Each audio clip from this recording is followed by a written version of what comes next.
राज्यात आले, महाराष्ट्रामध्ये आले, त्यांनी भाषण केलं. काय भाषण केलं बाबांनो? काय भाषण काय केलं? त्यांनी सांगितलं कटेंगे बटेंगे बटेंगे. त्यांनी सांगितलं बटेंगे तो कटेंगे. कोणाला सांगितलं? बटेंगे ते कटेंगे. काय बोलले तुम्हाला माहित आहे? म्हणजे वाटले जाऊ तर आपण कापले जाऊ. बटेंगे तो कटेंगे. कौन हमें कौन कटाएगा? किसकी मजाल है? हमें कोई काटेगा? अरे कौन काटेगा हमें? हम सब, हम सब, अरे हम सब, हम सब. कौन हमें काटेगा? काय हे जिहादी शब्द नाहीत तुमचे? हे गुंडांचे शब्द नाहीत तुमचे? हे नक्षलाइट लोकांचे शब्द नाहीत तुमचे? कटेंगे ते बटेंगे. कोणाला बोलता? त्या राहुल गांधीने हातामध्ये लाल संविधानाची प्रत घेऊन दाखवली जनतेला.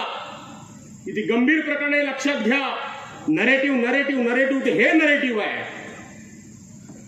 मगाशी ते रहमान भाई बोलत होते तेव्हा मी त्यांच्याकडे बघत होतो.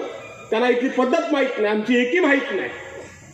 आणि म्हणून राहुल गांधींनी हातामध्ये संविधानाची प्रत घेतली, ती दाखवली, म्हणून त्यांना तुम्ही नक्षलाइट म्हणता? त्यांना लाल नक्षलाइट म्हणता तुम्ही? त्यांना जिहादी म्हणता तुम्ही? इतकी मदल यांची गेली आहे. आणि म्हणून या निवडणुकीच्या निमित्तानं कटेंगे तो बटेंगे नहीं, कोई हमें कटा भी नहीं सकता और हम आपस में बढ़ भी नहीं सकते, क्योंकि हमारे साथ में संविधान है. संविधान आहे. या संविधानाचं महत्व अनन्य साधारण आहे.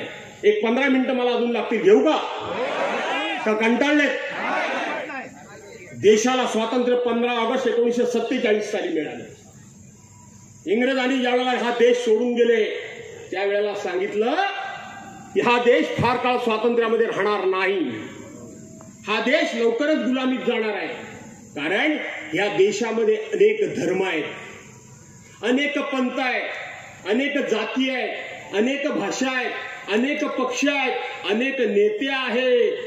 त्यामुळे हा देश लवकरच वेगवेगळ्या जातीमध्ये, धर्मामध्ये, पंथामध्ये, पक्षामध्ये विभागला जाईल आणि पुन्हा आम्ही इंग्रज म्हणून राज्य करू, असं भाकीत इंग्रजांनी वर्तवलं होतं. आज आपल्या देशाला स्वातंत्र्य मिळून 76 वर्ष पूर्ण झाली. 76 वर्षामध्ये आतून आणि बाहेरून या देशाला अनेकांनी तोडण्याचा प्रयत्न केला. आमचा देश तुटला तर नाही, दिवसागणिक आमचा देश हा एकसंघ झाला, एकरूप झाला, मजबूत झाला. कशामुळे माहिती आहे तुम्हाला? झाला याच्यामुळं की या देशाला जर संविधान कुणी दिलं असेल तर ते डॉक्टर बाबासाहेब आंबेडकरने दिलं. त्या संविधानाच्या आधारावर हा देश चालतो. त्या संविधानाच्या आधारावर, त्या संविधानानं आखून दिलेल्या गाईडलाईन्स प्रमाणे हा देश चालतो. हा देश कटेगा नाही बटेगा भी नाही. तुमची जरी इच्छा असली तरी सुद्धा तो कटणार नाही आणि वाटला सुद्धा जाणार नाही. या निवडणुकीच्या निमित्ताने हे सुद्धा उत्तर देण्याची वेळ आलेली आहे. सगळ्यांनी एकत्रितपणे प्रशांत यादवांच्या पाठीमागे उभं राहणं, म्हणजे प्रशांत माझ्या व्यक्ती म्हणून मी सांगत नाही, तर महाविकास आघाडीच्या पाठीमागे उभं राहिलं पाहिजे. आणि म्हणून मानवानो भगिनीनो, मी तुम्हाला पुन्हा एकदा या ठिकाणी एक किस्सा फक्त सांगतो आणि